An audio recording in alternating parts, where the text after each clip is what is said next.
I want people to understand that it's okay to not be okay. You don't have to wake up every day and be 100%. But also know that it's okay to ask for help. It's okay to be vulnerable to another person. And mental health is something that a lot of people don't talk about because it's a topic that people are scared of.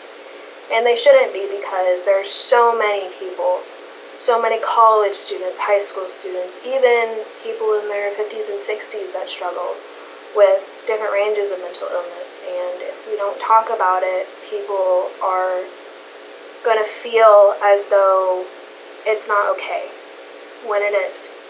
And I really want people to know that if I can talk about my story, then you can talk about yours too.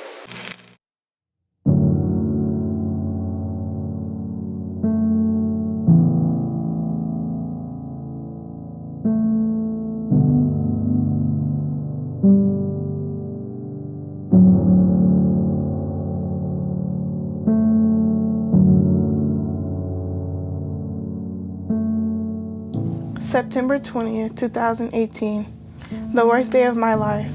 Kaya Brewer, my 18-year-old little sister, passed away from cystic fibrosis. Ever since that day, my heart has felt like a piece is missing. For 18 years, God has healed my sister faithfully.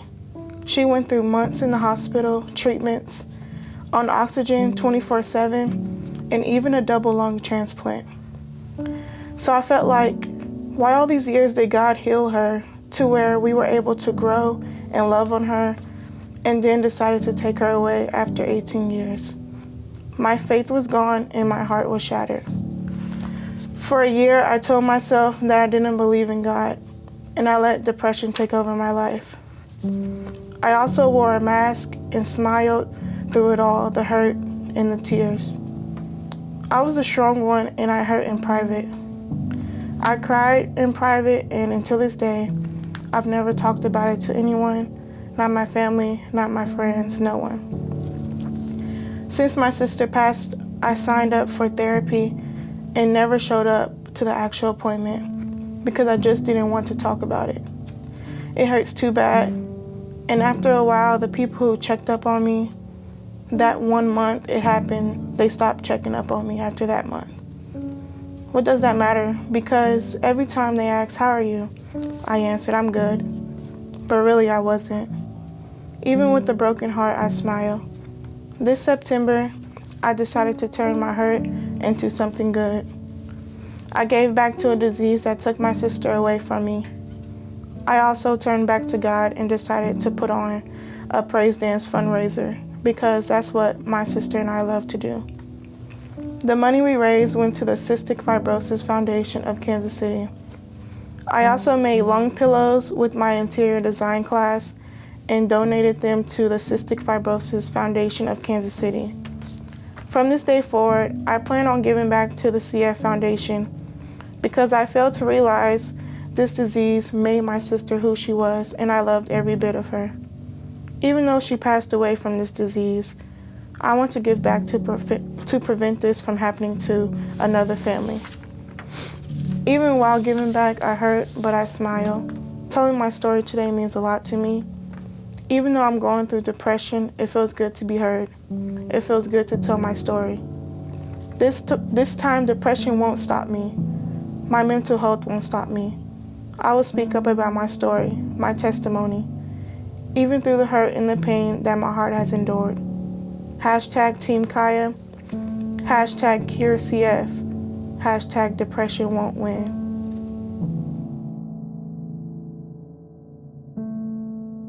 I'd struggled with mental health issues on and off throughout my early teen years. Depression and anxiety stemmed from a lifetime's worth of trauma due to my childhood. I was adopted by my uncle and lived with him in my hometown. Things had started to get better until February 10th, 2017. I was sitting in my homeroom before first period when the principal came to get me from the classroom. And he told me to bring my things with me. I couldn't have imagined what came next. I saw my grandma and my aunt in his office holding a box of tissues. I was told to have a seat, and I did. My grandma told me that my mom had passed away in her sleep the night before. My mom had previously been addicted to various substances and was in recovery. Her heart had failed her. From then on, I struggled with the worst kind of sadness. I struggled with some addictions of my own, self-harming and self-destruction on every level. I didn't accept counseling, I didn't want help, and I wasn't coping with my mother's death in any way that she would have wanted me to. My family gave me every resource to help me heal, but I was so angry and bitter every single day that I just shut down. I hit a point just recently in the summer of 2019 when I decided enough was enough. I started caring about myself, my mental health, and my future. I started letting the people around me help me. I accepted help. I went to see a therapist, and I started wanting to get better. It will always be an uphill battle, but I grow every single day. Each day, I grow more into the woman I am supposed to be, and I'm sharing my story, so if anyone out there feels like I felt, like nothing could ever help them, if they feel lost, if they feel hopeless, I want them to know that it will never be as simple as wanting to get and feel better.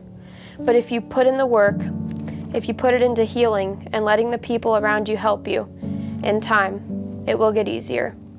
Never easy, never simple, and it will never not hurt at all, but little by little, you will get better.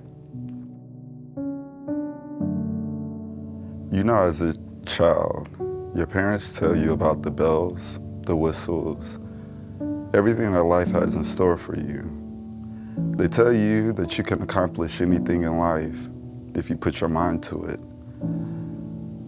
They try their hardest to give you the world, but a lot of times they leave out the harsh realities of life, the letdowns, the heartbreaks, the headaches.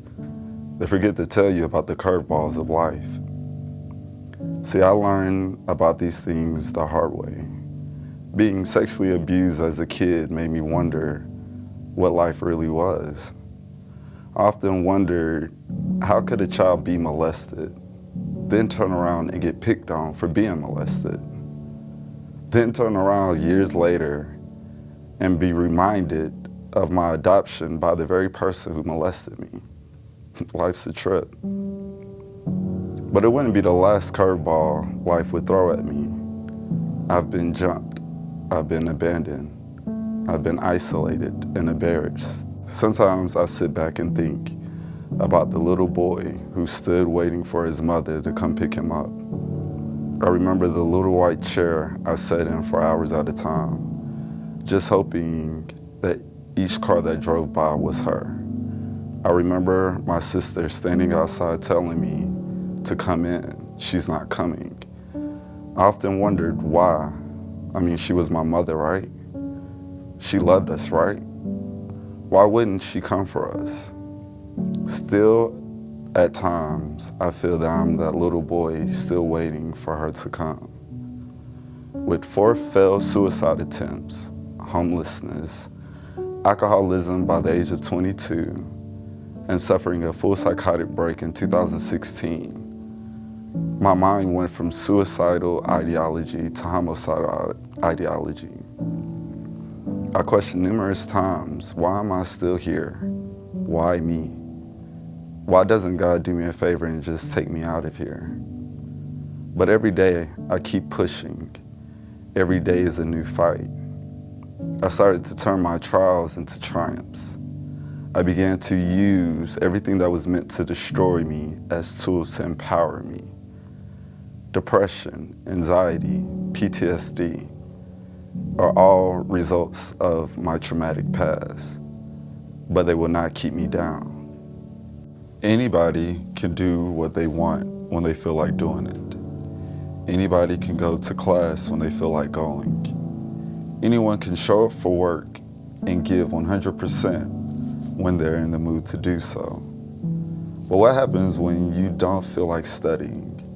When you don't feel like giving it 100%? Or better yet, when you can't even get out of bed? What do? Everyone hits the ground at some point. The question is, are you going to get back up?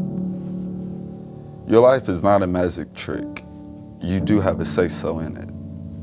Despite the struggles, despite the obstacles, despite the naysayers, You have the power to change your destiny. None of us woke up today and said, "Today is the day I destroy my life." But what we do is make tiny decisions all day long that we don't even realize. We have the opportunity, the size of a mustard seed, to turn our dreams and aspirations into reality. Psychological pain is something that shouldn't be hidden away and never spoken about. There is truth in your pain. There is growth in your suffering, but only if it's first brought out into the open. The most beautiful people we have known are those who have known defeat, known struggle, known suffering, known loss, and have found their way out the depths. One small crack doesn't mean that you're broken. It means that you were put through a test and you didn't fall apart. Russell Wilson once said, "If we start being honest about our pain, our anger, and our shortcomings, instead of pretending they don't exist, then maybe we will leave this world a better place than we found it." I hope and believe this still remains true. No matter what obstacles life throws at you, just know you will overcome. You are a conqueror, and you will come out on top. All I want to know is, can you see me?